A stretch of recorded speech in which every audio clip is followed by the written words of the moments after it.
Okay, to put it simply this time, we're going to draw a shoe.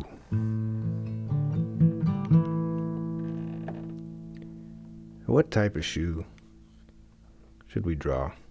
Should be a hiking shoe or a sandal. It doesn't really matter, but you want to pick something that's complex. No slip-ons, no flip-flops. You want to pick something with intricate straps or laces, something that's got some different textures in it. If you got a pair of laced Vans or Converse or like a hiking shoe or a boot, something like that is going to be perfect. And I would even try and increase the complexity. Like I just undid the laces there, made it a little disheveled so that it would be more interesting to draw and have some pieces hanging off. The first thing you want to do is see that mark I just made on the left. You want to declare that's the toe, and then the heel here, and then the top, the top where the ankle kind of starts. And you want to measure those out, because what happens is if you start at the toe and just start going, then you'll end up in a place where you may get the proportions wrong. You may even go off the page.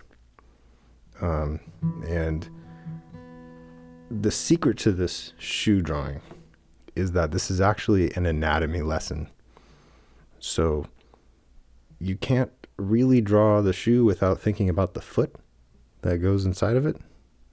And if you're thinking about a foot, then you're thinking about a leg and the rest of the body that's attached to all of that. So it's kind of the beginning of drawing human anatomy from life, right? But I'm assuming that you don't have a person who will sit there and model for you.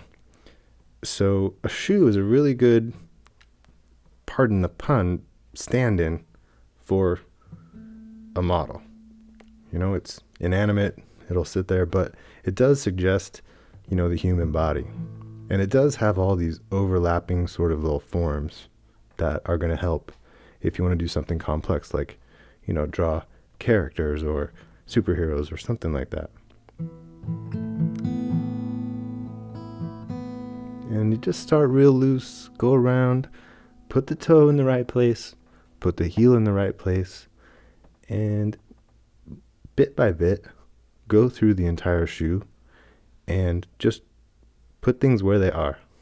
Don't worry about making the lace good as you go. Just put it there and then go around and fix it. Now, this is beginning level drawing, observational drawing. One of the biggest problems that people have when they start drawing is they try and make every little bit perfect while they are going. They try to finish the drawing as they go. And then they get frustrated with each piece. This lace doesn't look right. This eyelet doesn't look right. The sole doesn't look right. The heel doesn't look right. And then they obsess with the little details and bust out the eraser and start going back on what they've already done. Try not to do that. Just go forward. If it ends up looking kind of wonky, you repeat yourself. Draw the shoe again. It's practice. Not that this drawing couldn't end up being framed or, in a show or interesting or anything like that, but it really is more of a lesson. And no matter how many times I do it, I always learn something new, or I always fail at something while I'm making the shoe. And it always teaches me to loosen up and go back and fix things that are bothering me, and to have confidence that I can get it to the end. Speed it up here a little bit so it's not so long. This is about 35 minutes of drawing, something like that. And then I speed this part up. But you can see I've got the toe in the right place. I've got the shape of the shoe. Spent a little bit of time getting the opening correct. And now I'm going back and putting the laces and the shadows in between the pieces of canvas there. It helps that this is actually my daughter's shoe, so it's a small size. It fits right there next to the page. So that's totally fine. You can use baby shoes or anything like that. You just want to have a lot to kind of work with, and a lot to draw. It's actually easier to draw things that are complex. See me sharpen the pencil there, make it nice and sharp. About halfway through your drawing, you're going to want to sharpen it up so you can go in and get all of those little bits. But what I was saying is, it's easier to draw something that's complex than it is to draw something simple. That sounds backwards, but it's really true.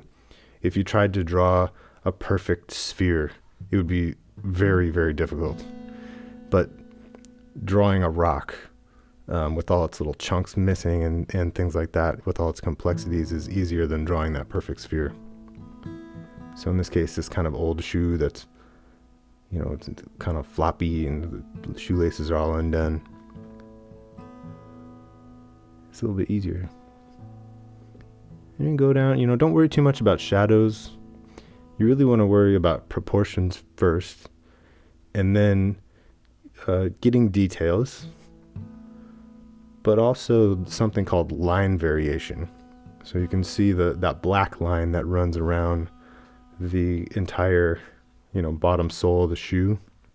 That's a very thick line. And then there are some little thin tapered lines in the laces and around some other parts. And you want them to thicken up in some places and then thin out in others. And that line variation is going to make your drawing look more varied and more interesting. If you make everything kind of the same width, all the lines kind of the same that make up the shoe, it starts to look very cold, and it doesn't really, for lack of a better term, it doesn't really live. It doesn't come alive. And all that line variation and a little bit of shading and different stuff, it really makes this shoe kind of, even though it's not drawn perfectly, it really makes it look, three-dimensional. Another thing, those laces kind of wrapping around the corners and shadowing on the inside, it kind of sells a little bit more of the three-dimensionality of this shoe, which is what we want to start doing with observational drawings. We want to make it look like an object that is there, not just flat on the piece of paper. So I would encourage you to go back and play this over and over again while you're trying to draw whatever shoe that you're making. Proportion, line variation, and detail.